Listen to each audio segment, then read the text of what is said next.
Good evening, everyone. I am Dr. Bharat Sabu, and I am greeting you all to this patient initiative webcast, or you'd say Facebook Live, which we are holding today. With four of our eminent faculties, we will be trying to demystify the myths which are there around obesity, and it is in the form of a question and answer session. So हम सब आपको यहाँ पाकर बहुत खुश हैं, जो लोग भी आज हमारे साथ यहाँ ज्वाइन हुए हैं इस ओबेसिटी डे के उपलक्ष्य में, बिकॉज 4 मार्च जो है वो विश्व ओबेसिटी दिवस के रूप में मनाया जाता है. Just to remember us that obesity is a threat, and yes, it is a bigger threat than anything else. COVID has made us aware about it, और हमने ये देखा है कि मोटापा अपने आप में कई परेशानियां लेके आता है.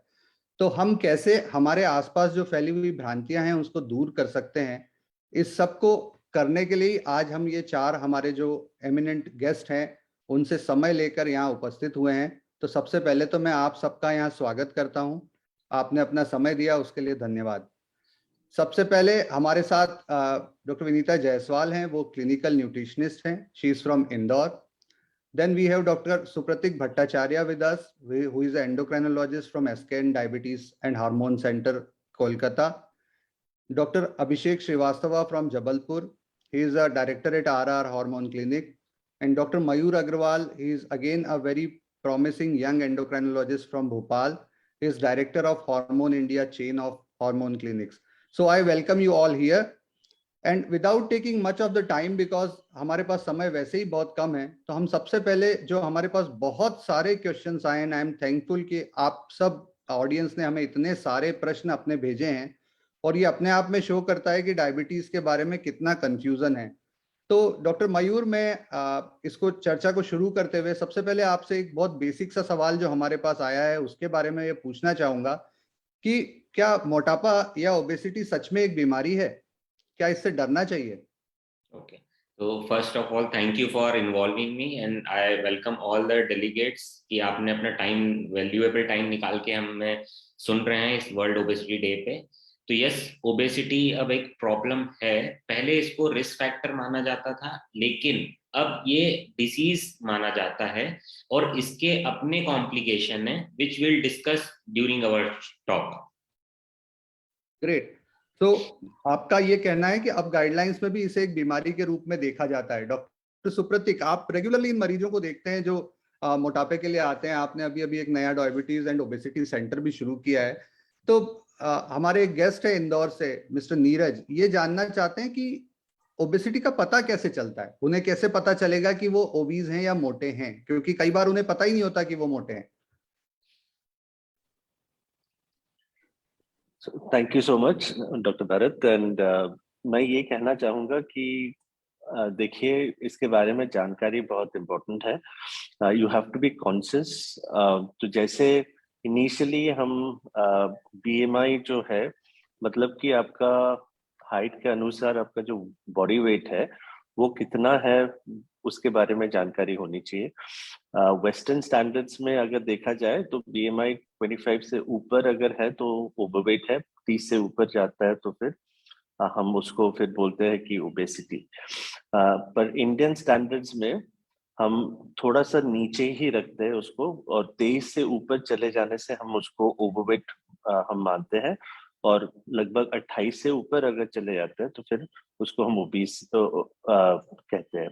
तो बेसिक जानकारी तो ये है. बाकी और भी तरीके हैं, जैसे आपका फैट परसेंटेज क्या है बॉडी का, या आपका वेस्ट हिप रेशियो कैसा है, ये सारे के बारे में जानकारी हमें मिलता है, और उसी के हिसाब से हम डिटरमिन करते हैं कि आप ओबीस है कि नहीं. So, Dr. Supratik, do you think a person should frequently check his body composition, as you are suggesting, to get to know whether he is not high on fat or something like that? Absolutely. So we have wonderful machines in place which does the job for you. So it calculates your body weight as well as your height, and then gives you the ratio, your fat content, etc. And that should be utilized. If you have the facility, you should be utilizing that. And we have simple machines where the patients can get hold of those machines at home, and if you sync them with the app that is available on your cell phone, that calculates everything for you. Great. So that means it is very easy to check yourself for actually the threat which is looming, obesity. Dr. Abhishek, kindly unmute yourself. Doctor Abhishek, आपको लगता है कि obesity के कारण जो मरीज आपके पास आते हैं, जैसे हमारे दर्शक मिस मानसी मुंबई से हमसे पूछ रही हैं कि मोटापे से मुझे क्या क्या नुकसान हो सकते हैं, क्या ये मेरे जीवन में बहुत बड़ा परिवर्तन ला सकता है यदि मेरा मोटापा अनकंट्रोल रहता है तो? Yes, thank you doctor Bharat, thanks a lot. और देखिए, दो इसके एक साइड इफेक्ट्स बोल सकते हैं या कॉम्प्लिकेशंस बोल सकते हैं सिंपल भाषा में। फीमेल्स में ओबेसिटी डिफरेंट रिस्क फैक्टर्स देता है, डिफरेंट कॉम्प्लिकेशंस मेल्स में डिफरेंट लेता है, देखना चाहिए। तो मोर ओवर फीमेल्स के जो हार्मोनल इम्बैलेंस होते हैं और मेल्स के हार्मोनल इम्बैलेंस होते हैं, दे आर मोर और less different from each other. तो कॉम्प्लिकेशंस अगर हम एक कॉमन कंसेंसस लेके बोले तो ओबेसिटी का मोस्ट कॉमन कॉम्प्लिकेशंस तो हार्ट डिजीज होता ही है, डायबिटीज होता है, हाइपरटेंशन होता है यानी कि ब्लड प्रेशर। ये 3 बहुत ही इंपॉर्टेंट कॉम्प्लिकेशंस हैं जो ओबेसिटी के कारण हो सकते हैं। इसीलिए ऑल ओवर द वर्ल्ड अगर कोई ओबीज बच्चा पाया जाता है, मतलब होता है, बच्चे में ओबेसिटी होती है, मोटापा होता है, हम तभी उसको टेक केयर कर लें तो we can reduce the prevalences of the complications of the obesity. That is the main फंडा behind that. Great, thank you. So यहीं से हमारा एक और क्वेश्चन है जो हमारे पास है। आपने बहुत अच्छी बात की चाइल्डहुड ओबेसिटी की, तो डॉक्टर मयूर, कुछ अलग फैक्टर होते हैं चाइल्डहुड ओबेसिटी के लिए? मतलब बच्चों में जो मोटापा होता है उसमें कोई अलग कारक कार्य करते हैं जो बड़ों से अलग होते हैं?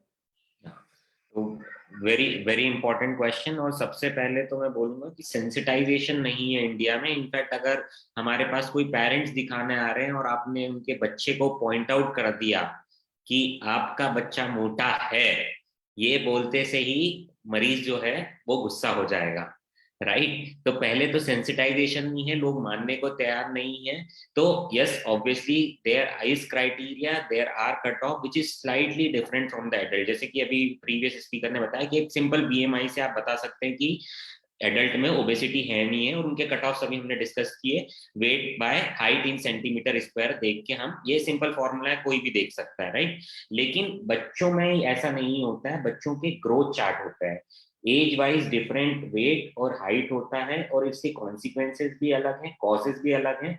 Just to show you, I have one growth chart also, if it is visible on the screen.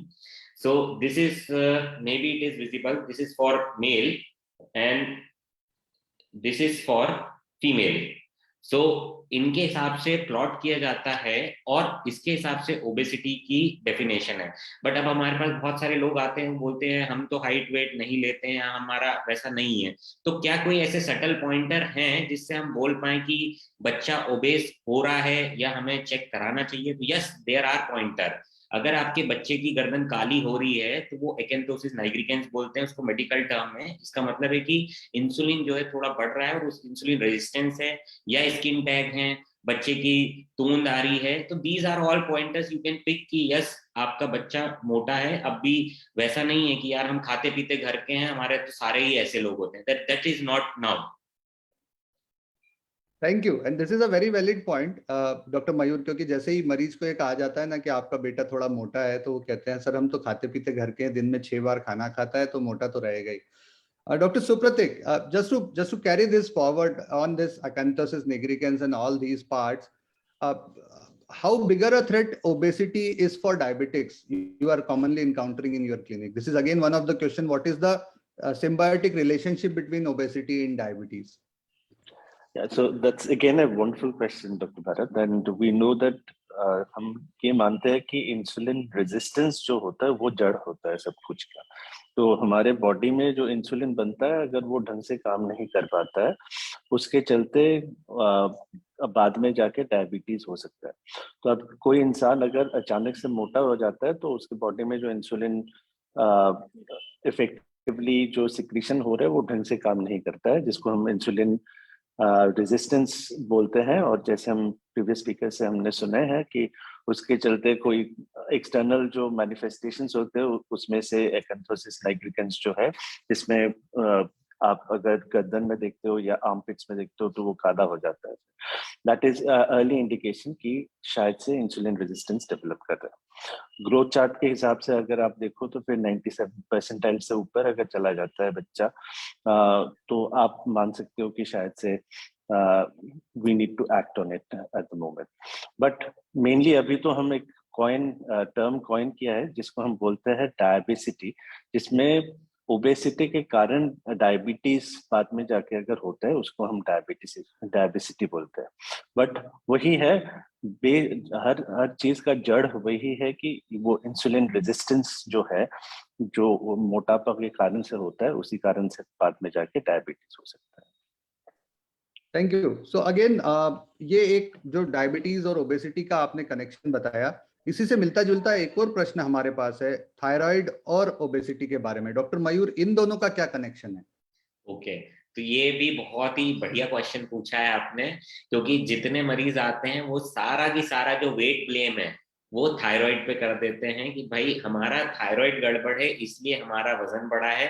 Even जो लोग दवाई ले रहे हैं वो भी, तो मैं ये बता रहा हूँ कि थायराइड से जो वेट गेन होता है but that is up to 4 और 5 kg, not more than that. तो अगर आपका वेट 100 हो गया, 105 हो गया, please don't blame the thyroid, and most of the patient are already on thyroxine, और अगर आप रिप्लेसमेंट ले रहे हैं फिर भी वेट ज्यादा है तो that is not due to thyroid.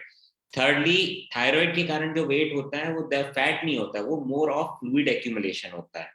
Fourthly, reverse भी ट्रू है, जो लोग ओबेस होते हैं उनको सब क्लिनिकल हाइपोथायराइड होता है। दैट मीन्स कि थोड़ा सा टीएसएच बढ़ जाता है, जब वो वेट कम होगा तो वो टीएसएच नॉर्मल भी हो जाएगा, राइट? तो there is bidirectional link, and also लोग जो ब्लेम कर रहे हैं that is not to be done.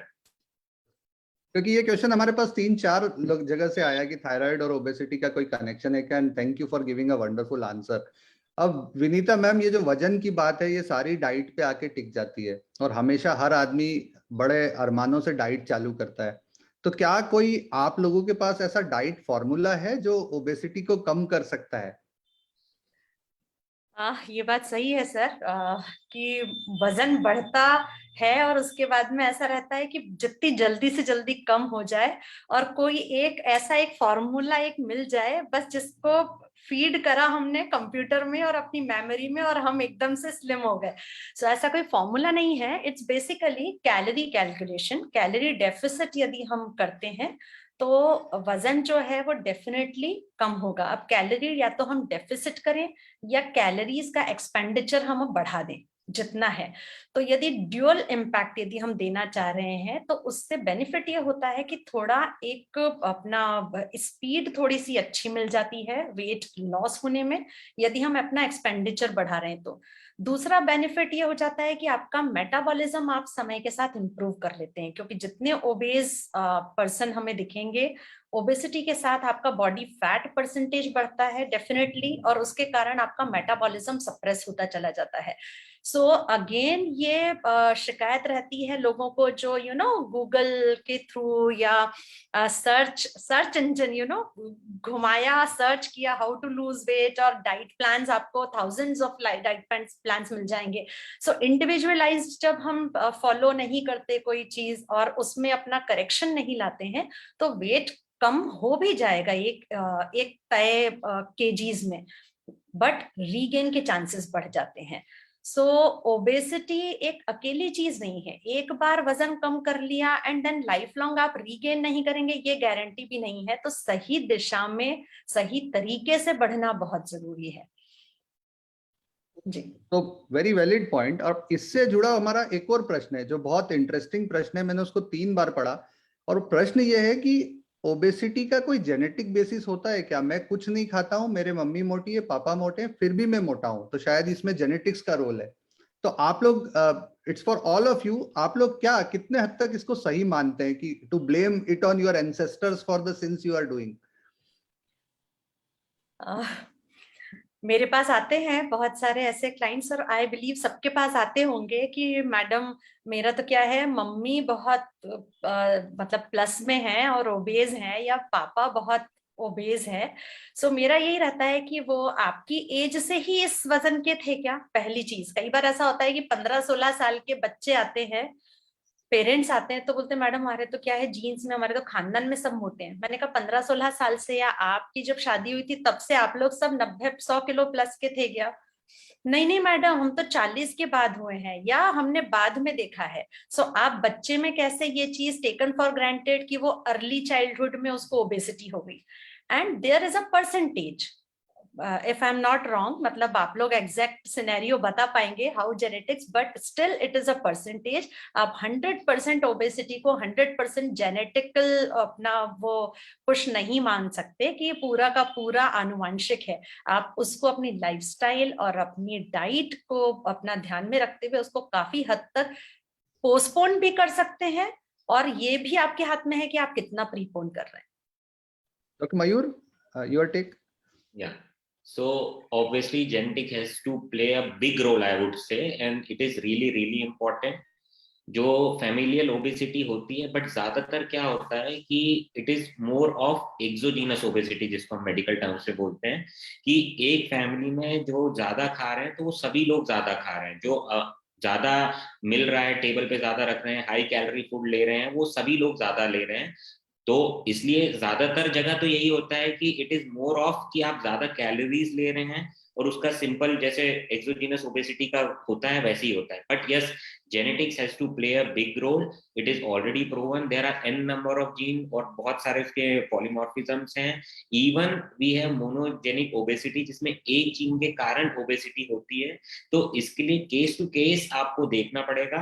आप ऐसे बड़ा बड़ा ये नहीं बोल सकते कि सारा कुछ ही खाने के कारण है या सारा कुछ ही genetics के कारण है। But yes, genetic has a bigger role now. As more and more genes we are getting, it has a bigger role. Great. Dr. Supratik, we have one more question regarding central obesity, how it is different from the obesity per se. So can you throw some light on it? Yeah, I think this is very relevant when it comes to the Indian scenario, because the visceral fat that we accumulate. So the Indians, by phenotype, we carry a lot more fat around the waist as compared to our Western counterparts, and that makes us insulin resistant. So for the same BMI, we are actually having more amount of fat around the waist as compared to our Western counterparts, and because of that, we are more insulin resistant. So Indian phenotypes में it is, जैसे हम पहले भी बता रहे थे, शायद से हमारे लिए BMI वाला कट ऑफ जो है वेस्टर्न काउंटरपार्ट से कम 2 नीचे होना चाहिए. So I think central obesity is very very important because it is directly related to cardiovascular mortality and morbidity in future as well, and also insulin resistance, which is the root for all the problems in future, including say diabetes, hypertension, or cardiovascular mortality. All of them are related to insulin resistance. Thank you.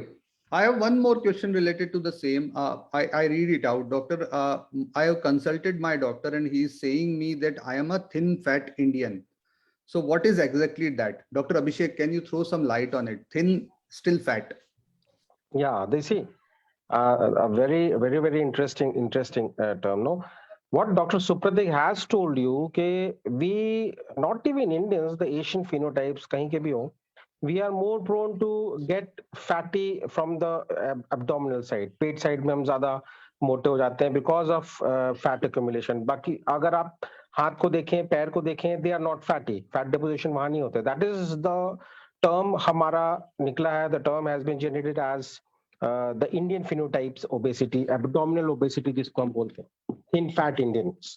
अच्छा, what happens कि due to this abdominal visceral obesity या fat accumulation होता है, insulin resistance no doubt high होता है, but oxidative stress हमारी body में बहुत ज्यादा होता है. अब व्हाट इज ऑक्सीडेटिव स्ट्रेस? एक तरीके का बोलना चाहिए कि स्ट्रेस हमारे सेल्स पे पड़ता है, हमारे वैस्कुलर लाइनिंग्स पे पड़ता है, जो हमारे सेल्स हैं, everything.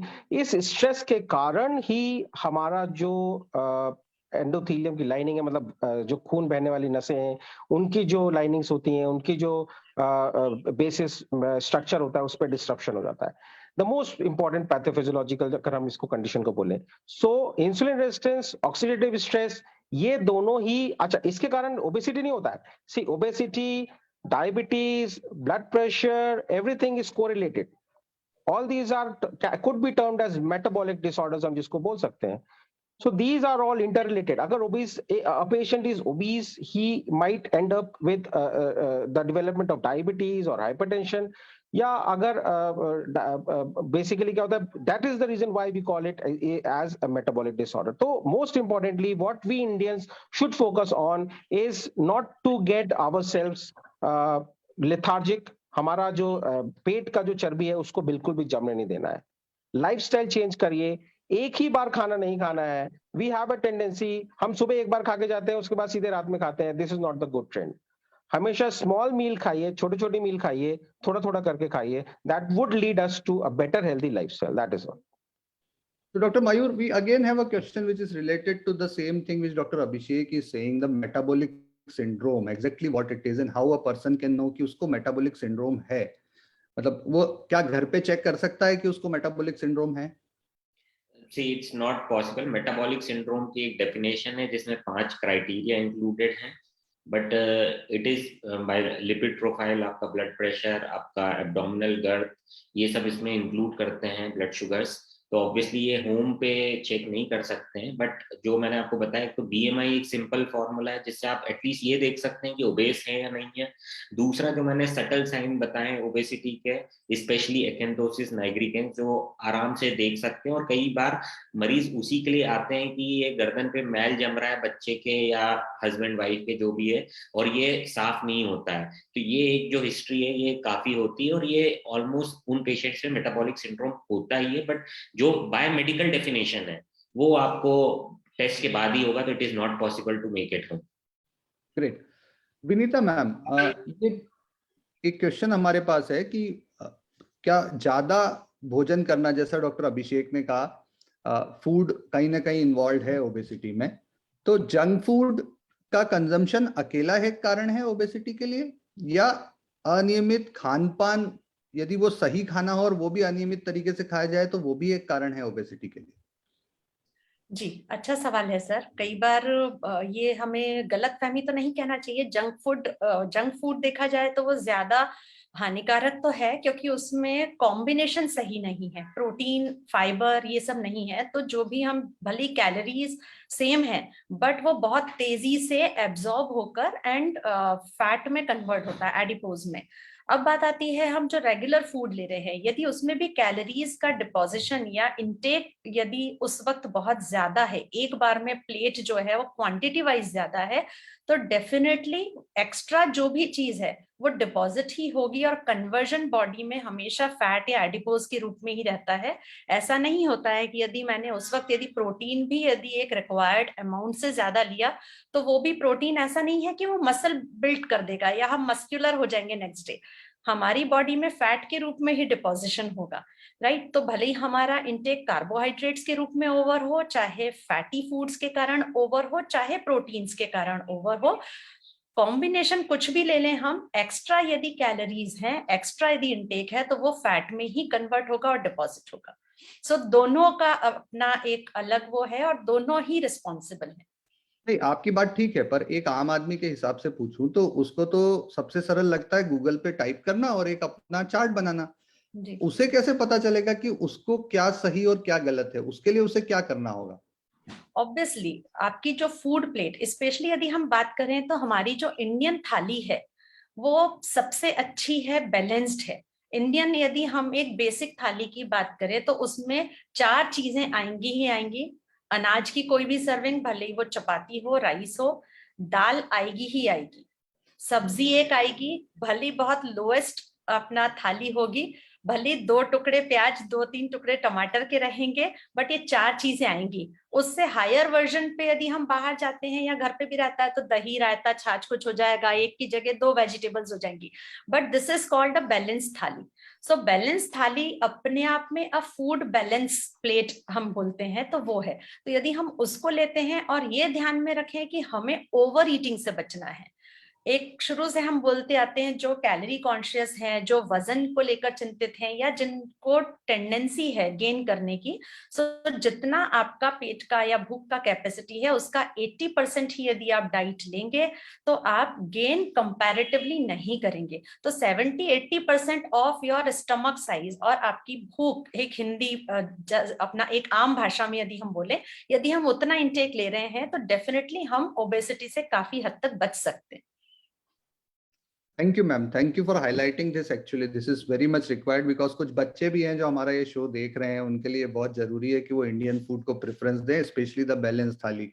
Dr. Supratik, now from diet, what is the role exactly of exercise in preventing obesity, and any specific exercise which can prevent or delay it much further?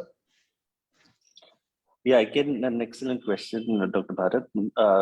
मेरे ख्याल से देखिए, हमेशा हम ये बोलते हैं कि cardio exercises are something that are very easy to do.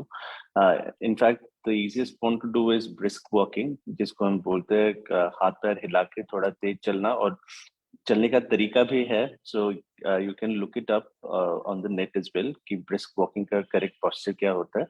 So 30 minutes of brisk walking at least 5 times a week is what we sort of suggest. But if you have the equipments at home, cycling for 30 minutes for that matter, or doing cross trainers, treadmills.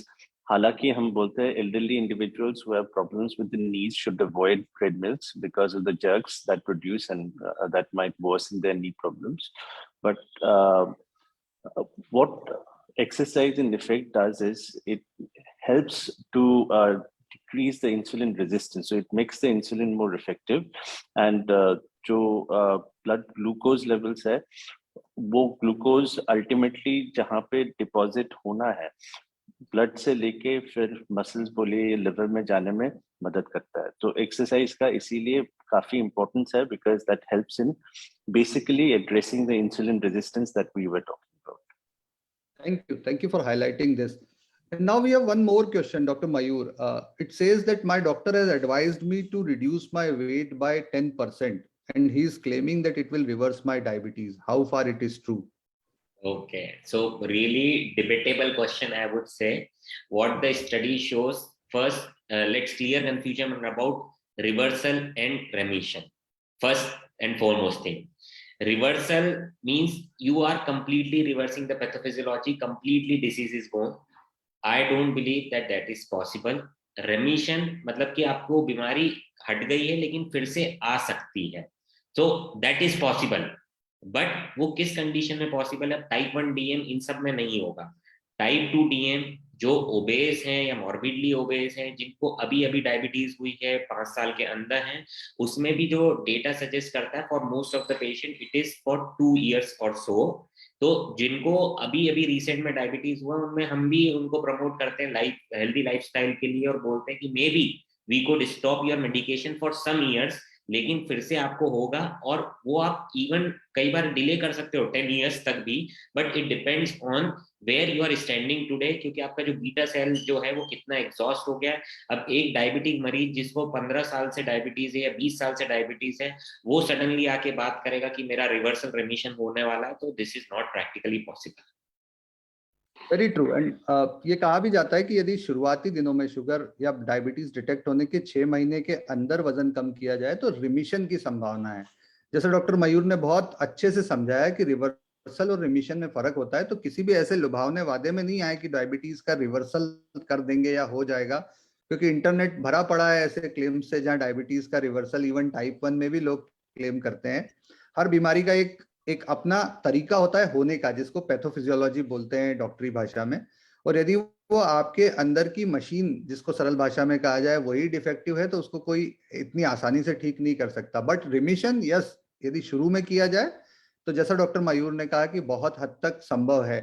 So doctor Supratik, now what is one simple thing which should be done by a obese patient when he comes to you? What is your simple advice to him? Because this should be very simple to follow, because lifestyle measures are usually difficult. So how you cope up with that, and what you want to advise to our patient? Okay, so I think practically जैसे हम approach करते हैं, we keep very realistic goals, ठीक है ना? तो पहले कोई इंसान मेरे पास आता है, we want to address the issue and we want to understand how concerned they are, whether they have इसके बारे में कितना जानकारी है, उसके बारे में हम पूछते हैं. अगर नहीं जानकारी है तो we try and signpost them to the informations that are available. बात ये है कि हम we give small steps to follow. So first target would be to lose 5 to 10% of the body weight that they are, whichever baseline body weight we are starting off with, we try and address the 5 to 10% body weight loss for the next 3 months. That is the first target. Following which we try to get them to the optimal BMI that we target. अब इसके चलते जैसे हम बताए कि exercise का काफी importance है, तो we tell them that simple things you can do is at least spend 30 minutes for yourself where you can do brisk walking. That's probably one thing that you need to do. Ahead of that, we need to address the carbohydrates in the diet as well as the calories. So at least it's a relief for the patients to hear that they don't have to cut back on everything that they like. तो हम ऐसे ही बता देते हैं कि ऐसा नहीं है कि आपको सब कुछ बंद कर देना है. So we have a very good team consisting of nutritionists and counselors who sit with them and counsel them regarding the diet, and also we stress on the importance of exercise as well, and we give them small steps to follow so that they can reach their target.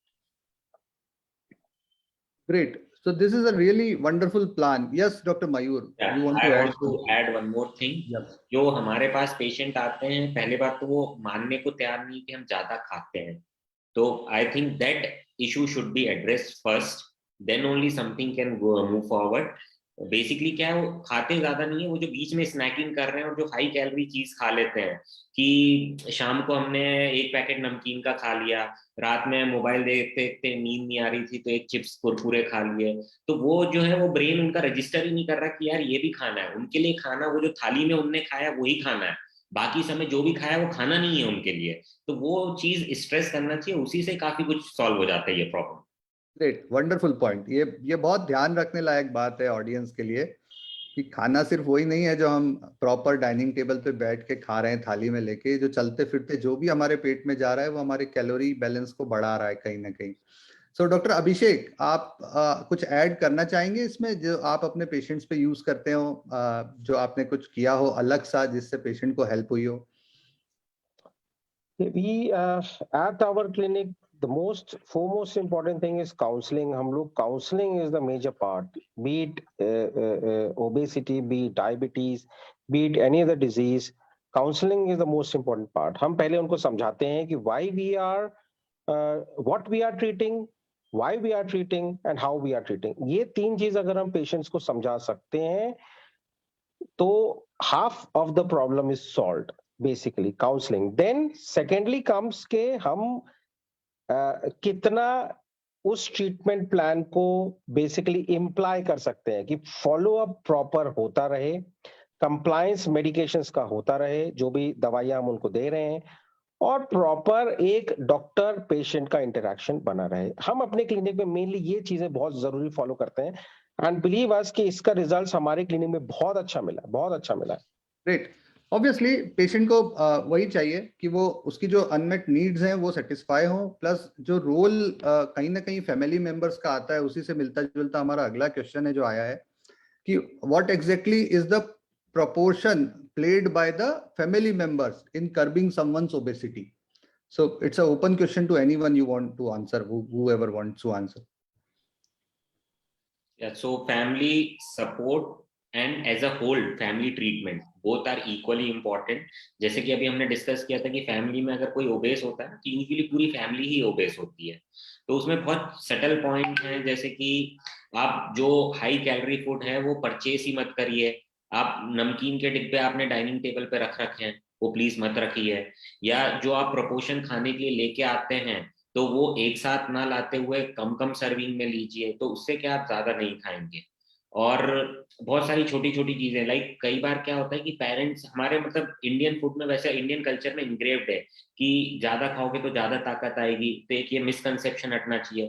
थाली पूरी खत्म करना है, अनाज waste नहीं करना है। मैं बोल रहा हूँ अनाज वेस्ट मत करो, बट लो मत ना ज्यादा, दैट इज इम्पोर्टेंट।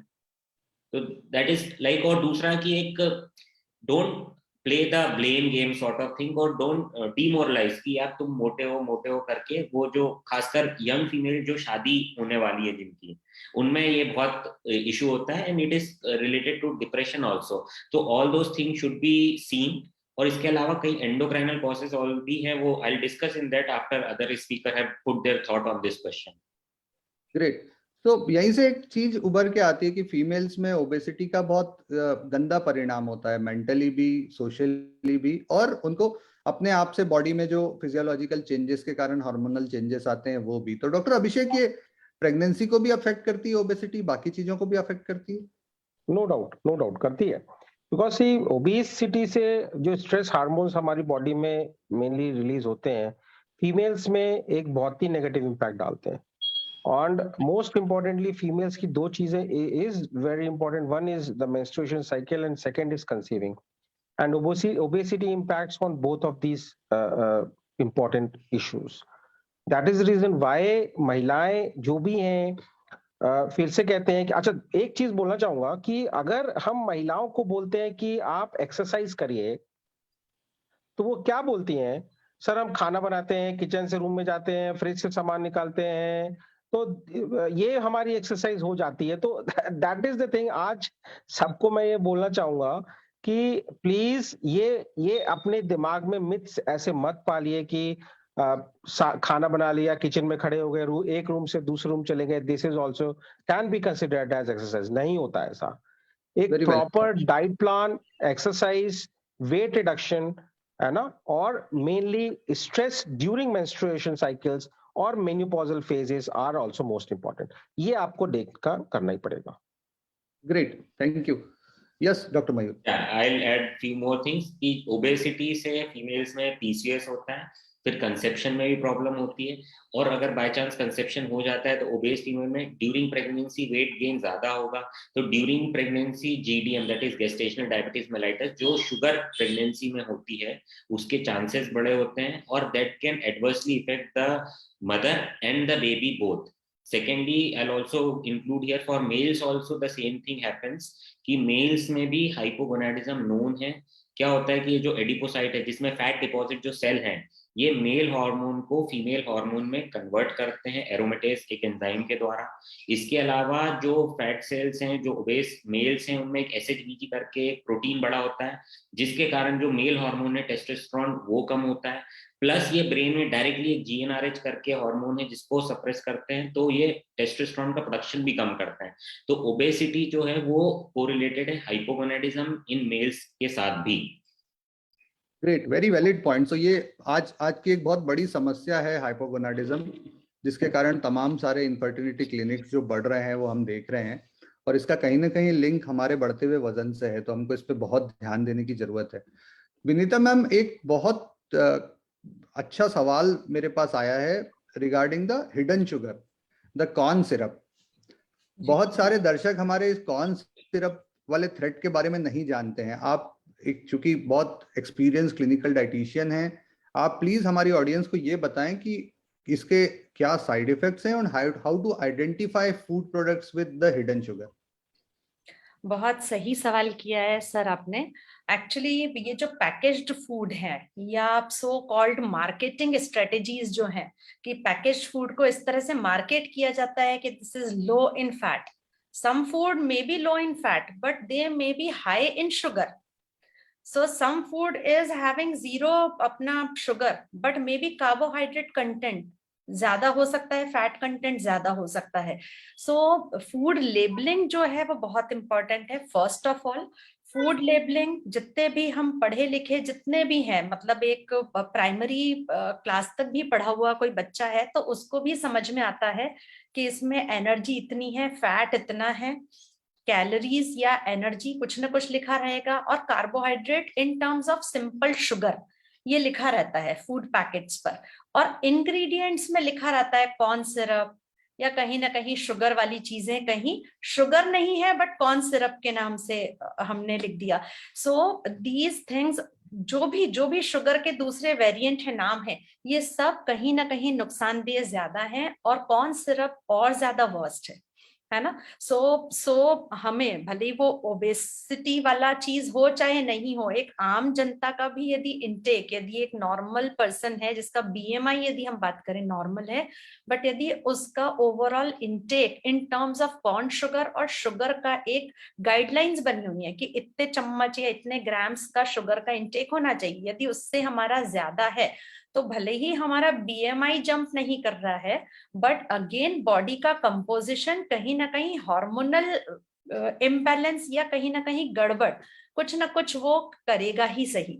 सो पहली चीज है फूड लेबलिंग जो है उसकी आदत होना ही चाहिए। जब भी हम शॉपिंग करें, कोई भी चीज हम परचेज करें, जैसे डॉक्टर साहब ने बताया कि जंक या बीच बीच की मंचिंग बहुत होती है ना। तो अभी सर मार्केट में हम देखें तो रोस्टेड के नाम से बहुत चीजें मिलेंगी, लो फैट या डाइट चूड़ा या डाइट स्नैक्स बहुत मिलेंगे, बट दे ऑल सिंपल अनाज वाली चीज को वो डाइट करके, डाइट फूड करके मार्केट में सेल करते हैं। सो आप केवल कार्बोहाइड्रेट की लोडिंग कर रहे हैं, और वो कार्बोहाइड्रेट जब तक डिटेल्ड काउंसलिंग और आपने जब तक उनका इंटेक नहीं लिया, रिकॉल नहीं लिया और आप नहीं कैच कर पाए, तो हम कई बार चूक जाते हैं ये आइडेंटिफाई करने में कि कार्बोहाइड्रेट का इंटेक जा कहाँ रहा है ज्यादा। जैसे सर ने बताया कि लंच और डिनर और ब्रेकफास्ट तो बिल्कुल सही चल रहा है, लेकिन इन बिटवीन की मंचिंग के कारण कोई चीज कंट्रोल में नहीं आ पा रही। सो हमें हमारी शॉपिंग से ही ये चीज ध्यान रखनी पड़ेगी कि हमारा corn syrup, simple sugar, in fact simple carbohydrate का इंटेक कहीं ज्यादा तो नहीं है। उसको हम यदि कैच करते हैं तो काफी हद तक हम पोस्टपोन कर सकते हैं चीजों को। ये एक बहुत इंपॉर्टेंट जानकारी है हमारे ऑडियंस के लिए। ये सारी तो बात हो गई लाइफस्टाइल और डाइट की। हमारे पास कुछ प्रश्न आए हैं जो ये पूछना चाहते हैं कि क्या इसका कोई मेडिकल इलाज भी है डॉक्टर सुप्रतीक, ओबेसिटी का, यदि ये सब चीजें फेल हो जाती हैं तो? सो हम ये बताना चाहते हैं कि देखिए ओबेसिटी ट्रीट करना क्यों डिफिकल्ट है। द रीजन इज, आपको सुनाई दे रहा है? सॉरी, बीच में एक कॉल आ गया था। सुनाई दे रहा है, बिल्कुल दे रहा है। हाँ, बात ये है कि देखिए हम ये मेंटेन करना, क्योंकि हमारे बॉडी में एक सेट पॉइंट होता है। तो मानिए कोई अगर 50 kg हो तो उसका सेट पॉइंट 90 पे आ जाता है। तो हमेशा जब भी कोई इंसान 90 से नीचे आने की कोशिश करता है, it is always pushed back up. ठीक है, तो that is the reason why beyond exercise and diet we need the assistance of medications. अब हमारे पास in India we have very limited number of medications which are approved for treating obesity, so that's only handful. अब उनमें से कौन कौन सा medications effective है? Those which can cause at least 5 to 10% weight loss over a period of 3 months. अगर ये नहीं करता है तो that medicine is not considered a robust medication for the use of this purpose. अभी हमारे पास इंडिया में जो मेडिसिन है उसमें से एक मेडिसिन जो है उसको बोलते हैं हम ऑर्लिस्टैट। वो काम ऐसे करता है कि फूड में जो एक्स्ट्रा फैट है उसको बॉडी को हजम नहीं होने देता है, एंड उससे अप टू 5% वेट लॉस हो सकता है, किसी किसी में अप टू 10% हो सकता है, but the percentage is not as much. जिसको अब इंडिया से बाहर there are certain molecules which are available, India में भी अवेलेबल है बट वो प्रिपरेशन या स्ट्रेंथ में अवेलेबल नहीं है, व्हिच इज अलाउड और used only for the purpose of obesity. For example हमारे बॉडी में इंक्रेटिन बोल के एक हार्मोन है, जैसे हमारे बॉडी में इंसुलिन होता है वैसे ही एंडोजिनस जो इंक्रेटिन है उसका लेवल्स हम बढ़ा देते हैं, तो फिर we get advantages in terms of reducing the satisfactory and also in terms of weight reduction. तो वो incretin based जो therapies होते हैं उसका जो हायर स्ट्रेंथ है, those are approved for weight management, but अभी तक we don't have that for the purpose of weight reduction in India.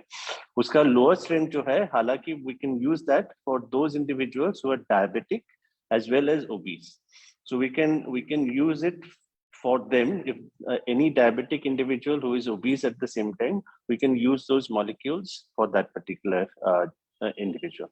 For the use of polycystic ovary, which is a genetic condition or जिसमें insulin resistance develop करता है again, if the person gains weight, there are indications where you can use a molecule called metformin, जो कि आप इसमें भी इस्तेमाल कर सकते हो, डायबिटीज में भी इस्तेमाल कर सकते हो, to make the insulin that is coming out more effective. Thank you doctor Supratik. Doctor Mayur, ये बहुत सारे जूस शेक्स मॉर्निंग के जो चलते हैं, इनके बारे में आपका एज ए एंडोक्राइनोलॉजिस्ट क्या व्यू है? ये क्या are they effective weight loss therapies और they are not recommended? Okay, so by medical practice we don't advise them, but yes, some patient do lose weight, but most of them won't lose weight, क्योंकि दिक्कत ये है कि ये एक pre composition देते हैं, वो पेशेंट लेता है तो एक फिक्स कैलोरी कंज्यूम कर लेता है, बट ज्यादातर मरीज क्या करते हैं कि वो तो कंज्यूम कर ही रहे हैं, साथ में खाना भी खा रहे हैं, तो वो मतलब एड ऑन कैलोरी हो गया है, राइट। और उनका मोड ये है कि हम खाने को इससे रिप्लेस कर देते हैं ताकि एक फिक्स कैलोरी आपका इनटेक हो, तो उन पेशेंट में ऑब्वियसली वेट लॉस होगा। इट इज एज सिंपल कि आपने खाना रेस्ट्रिक्ट कर दिया और उसको एक प्री डिजाइंड खाने से आपने उसको रिप्लेस कर दिया है, that is what is it is. लेकिन वो मरीज कुछ और ही समझते हैं, वो समझते हैं कि इससे हमारा वेट लॉस होगा, इसको ले लिया तो अब आप कुछ भी खाओ, ऐसा बिल्कुल भी नहीं है। ग्रेट। डॉक्टर अभिषेक, क्योंकि ओबेसिटी एक ऐसा विषय है मुझे लगता है जिसके लिए हमारे पास समय कम पड़ेगा पर प्रश्नों की भरमार है, क्योंकि अभी भी हम हमारे 10% प्रश्न पे ही पहुंच पाए हैं, पर हम अगली बार जरूर मिलेंगे। अभी समय की कमी है, इसलिए आप सबसे एक क्रिस्प कमेंट में चाहता हूं कि ओबेसिटी के इस जो महामारी है, जो हमें दिख रही है कि ये आगे बहुत बड़ा विकराल रूप ले सकती है, उससे बचने के लिए आप हमारे दर्शकों को क्या एक वन लाइन सुझाव देना चाहेंगे? Less use of mobiles, more of activities, and more of awareness. That is the only things required at the present scenario. That's it I want to say. Thank you. Dr. Supratik?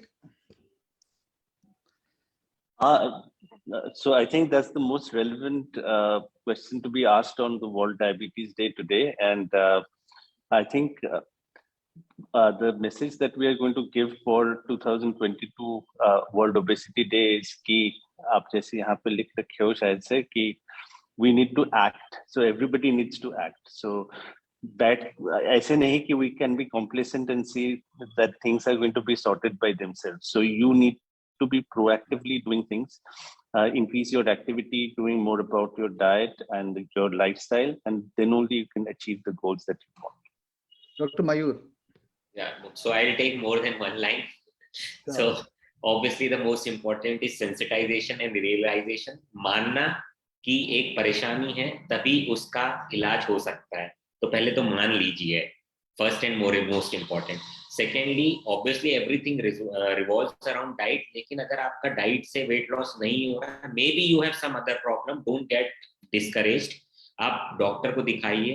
हो सकता है आपकी कुछ ऐसी दवाइयां चल रही हैं जिससे वेट गेन हो रहा हो, कोई साइकेट्रिक की दवाई है, आपको कोई स्टेरॉइड चल रहा है किसी और कारण से, या आपको इंसुलिन चल रहा है, तो इन सब से वेट गेन होगा, तो अपने को वो भी देखना है। तीसरा ये है कि कुछ हार्मोनल डिसऑर्डर हैं जिनसे वेट गेन होता है, जैसे कि कुशिंग्स डिसऑर्डर है जिसमें कि कॉर्टिसोल नाम का हार्मोन बढ़ जाता है, एक्रोमेगैली है, तो ये सब चीजें भी ध्यान में रखना है। फिर जेनेटिक कॉजेस भी हैं, तो just don't get disappointed, show a good physician और एंडोक्राइनोलॉजिस्ट जो आपको इन टोटो इवैल्यूएट करे एंड एक प्रोग्रेसिव आपका चार्ट बने जिसमें आप कंटिन्यूअसली वेट लॉस करें।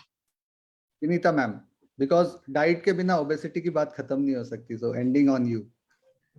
रेगुलर चेक जरूर रखें अपने वेट और अपनी हेल्थ का, पहली चीज। दूसरा, कम से कम कोशिश करें 80% जो है किचन एंड होम प्रिपरेशन पर फोकस करें। थर्ड मोस्ट इम्पॉर्टेंट चीज, जब भी बाहर जाएं तो खाली पेट ना जाएं। घर पे कुछ ना कुछ फूड लेकर जाएं, क्योंकि बाहर निकलेंगे, भले वो शॉपिंग के लिए निकले, चाहे डॉक्टर के पास के लिए निकले, चाहे किसी के यहाँ मिलने जाएं, टाइम लगेगा। और यदि आप बिल्कुल घर से एम्प्टी स्टमक गए, आप बाहर का जंक जरूर लेंगे। एंड फूड लेबलिंग ये बहुत ज्यादा जरूरी है। And set your small goals, मतलब यदि मैं ये कहूँ कि यदि कोई आइडियल बॉडी वेट से कंपेयर करे, हो सकता है तो पर्सन में भी 25 किलो ओवरवेट, 30 केजीज ओवरवेट, और बहुत इजीली रहता भी है। तो आप छोटे छोटे गोल जैसे हम सब ने कहा 5 से 10% का गोल आप डिसाइड करिए कि मुझे ये 10 केजी अगले 6 महीने में कम करना है और उसको मेंटेन करना है। देन आप फिर नेक्स्ट गोल, तो स्मॉल टारगेट्स यदि आप लेंगे तो डिप्रेशन नहीं होगा, स्ट्रेस लेवल नहीं बढ़ेगा, you will feel confident. So health जो है वो बहुत अच्छे से हम मेंटेन कर पाएंगे। Thank you. At the end, I would like to thank all the 4 learned speakers, and I am really thankful from the core of my heart, and I am thankful from the audience also, जिन्होंने अपना इतना कीमती समय हमें आज इस विश्व obesity दिवस के दिन पे दिया। और इनकी ये जो जानकारी है ये डेफिनेटली हमारे बहुत सारे दर्शकों को लाभ पहुंचाएगी, क्योंकि बहुत सारे मिथ्स और मिसकंसेप्शन हैं।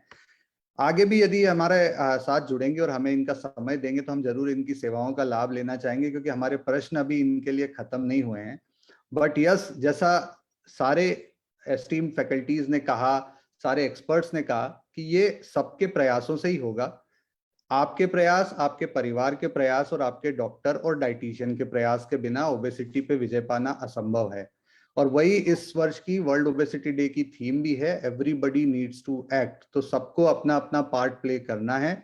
आज हमारे इन 4 एक्सपर्ट ने अपना काम बखूबी प्ले किया है। अब आप सबकी जिम्मेदारी है, जो हमारे दर्शक जिनका भी वजन थोड़ा ज्यादा है, वो ये मान लें कि वो कम कर सकते हैं, क्योंकि कोई ऐसी बीमारी नहीं, यदि हम ठान लें कि वो ठीक नहीं हो सकती तो वो ठीक नहीं होगी। With that, I thank you all and I would like to take a leave. Thank you, everyone. Thank you very much. Thank you very much.